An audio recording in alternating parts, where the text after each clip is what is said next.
के विकसित north east यानी पूर्वोत्तर भारत के सपने को साकार करने में राजस्थान प्रदेशवासी भी दिन रात जुटे हैं। नॉर्थ ईस्ट में बाकायदा संगठन के रूप में मरुधरा वासी न सिर्फ राजस्थान वासी बल्कि संपूर्ण पूर्वोत्तर भारत के हितों से जुड़े मुद्दों पर सड़क तक संघर्ष करते हैं। पूर्वोत्तर भारत में मोदी शासन के इस बदलाव पर असम के राजस्थानी संगठन से राय जानी वरिष्ठ संवाददाता सुदर्शन सिंह शेखावत ने। राजस्थानी सब पर भारी, ये कहावत यूं ही नहीं बनी, पूरे देश भर में राजस्थानी अपना परचम लहरा रहे हैं।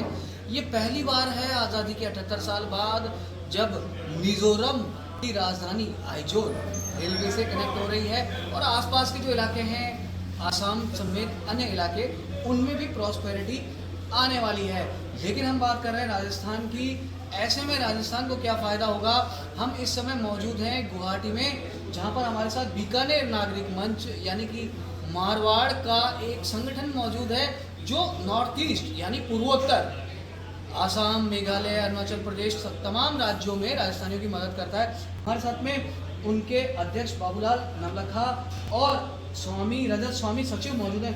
आपसे अगर हम जानना चाहें नॉर्थ ईस्ट में राजस्थान की कितनी संभावनाएं हैं और कितना कुछ अच्छा राजस्थान वासी यहाँ पर कर पा रहे हैं अपनी संस्कृति का, और यहाँ पर पुरजोर तरीके से यहाँ पर प्रचार प्रसार कर पा रहे हैं। नमस्कार। सबसे पहले तो आप सभी पत्रकार बंधुओं का बहुत बहुत स्वागत कि आप माँ कम्बथैया की धरती गुवाहाटी पधारे, आपका हार्दिक स्वागत। गुवाहाटी जिसे हम गेट ऑफ नॉर्थ ईस्ट कहते हैं, पूर्वोत्तर का सबसे बड़ा शहर है। सांस्कृतिक क्षेत्र से या पर्यटन क्षेत्र से बहुत महत्व है नॉर्थ ईस्ट के लिए। सारे जो 7 सिस्टर्स हैं यहीं से जुड़ते हैं और यहाँ पर हमारे राजस्थान के हज़ारों लोग रहते हैं, कुछ 200 साल पहले, कुछ 100 साल पहले, यानी कि बहुत यहीं पर घुल मिल गए हैं, यहाँ की संस्कृति का हिस्सा बन चुके हैं।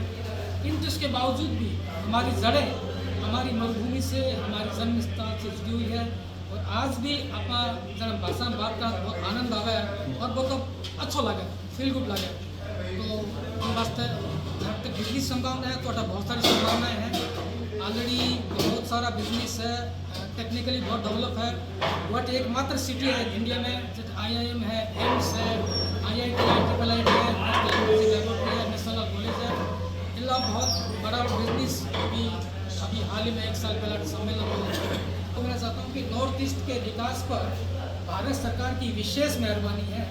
आपको शायद मालूम नहीं है, कब हमारे प्रधानमंत्री आदरणीय मोदी जी ने यहाँ 55 विजिट कर चुके हैं आसाम के नॉर्थ ईस्ट के, 55 विजिट जो भारत में उन्होंने कहीं भी नहीं किया। और फिर 13 तारीख को आ रहे हैं वो, उस समय वो आसाम, मिजोरम और मणिपुर जा रहे हैं।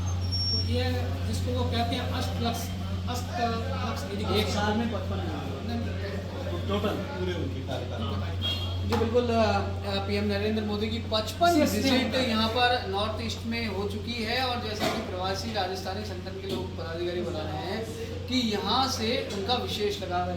हमारे साथ में रजत स्वामी हैं सचिव। अगर हम आपसे जानना चाहें राजस्थान का कितना बड़ा योगदान है पूरे नॉर्थ ईस्ट के उत्थान में और उसके विकास में, क्योंकि राजस्थानी जहाँ भी होते हैं वो यही सोचते हैं कि सबका विकास हो और सब आगे बढ़े। खाली ये कहना गलत होगा कि खाली जो राजस्थानियों का जो योगदान है खाली इकोनॉमिकली है। मैं तो ये कहूँगा कि यहाँ की संस्कृति में यहाँ के जो बहुत माननीय व्यक्ति हैं डॉक्टर ज्योति प्रसाद जी अग्रवाल, उन्होंने यहाँ के असमिया कल्चर को बहुत सारी चीज़ें प्रदान करी है। राजस्थान के भी जो निवासी यहाँ आए और यहाँ जुड़े हुए रहे, उनकी भाषा, उनके कमिटमेंट, एथिक्स उन्होंने जिस तरह से मेंटेन किए, आगे बढ़े, उससे हम यही, हमारी संस्था का भी यही उद्देश्य रहता है कि इसको हम प्रिजर्व करते रहें और आगे ये हमारी जो नई पीढ़ियाँ आ रही है उनको ये पता चले कि हमारी संस्कृति क्या है और हमारी धरोहर क्या है। जी तो बिल्कुल, राजस्थानवासी केवल राजस्थान को आगे नहीं बढ़ाते, पूरे देश को आगे बढ़ाते हैं। इसके लिए यहाँ पर नॉर्थ ईस्ट के आसाम में बीकानेर नागरिक मंच पूरी तरीके से सक्रिय है।